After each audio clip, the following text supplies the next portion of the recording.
गेल्या काही दिवसांपासून महाराष्ट्राच्या राजकीय वर्तुळात केंद्रबिंदू ठरत असलेल्या ठाकरे बंधू गणेशोत्सवाच्या निमित्तानं पुन्हा एकदा एकत्र आहेत.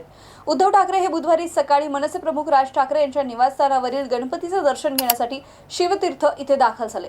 राज ठाकरे यांच्या घरी 1.5 दिवसांचा गणपती असतो.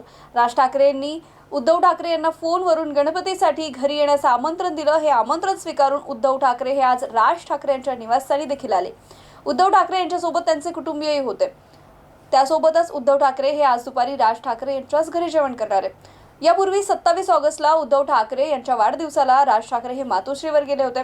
राज ठाकरे हे अनेक वर्षांनी मातोश्रीवर गेले. गेल्या काही महिन्यांमध्ये ठाकरे बंधूंमध्ये मनोमिलन झालंय. आगामी मुंबई महानगरपालिकेच्या निवडणुकीसाठी ठाकरे गट आणि मनसे एकत्र लढण्याची शक्यता आहे. या पार्श्वभूमीवर राज ठाकरे आणि उद्धव ठाकरे यांच्यातील मनोमिलन महत्त्वाचं आहे. राज ठाकरे हे गेल्या महिन्यामध्ये उद्धव ठाकरे यांच्या निवासस्थानी गेले होते. त्यानंतर उद्धव ठाकरे देखील आज यांच्या घरी आलेत. त्यामुळे आता ठाकरे बंधू मनाने एकत्र येणार असल्याचे संकेत मिळतात. शिवतीर्थावरील आजच्या भेटीमध्ये राज ठाकरे आणि उद्धव ठाकरे यांच्यात काय चर्चा होणार याकडे मात्र सर्वांच्या नजरा लागल्यात. तुम्हाला याविषयी काय वाटतं आम्हाला कमेंट करून नक्की कळवा आणि पाहत रहा MCN न्यूज.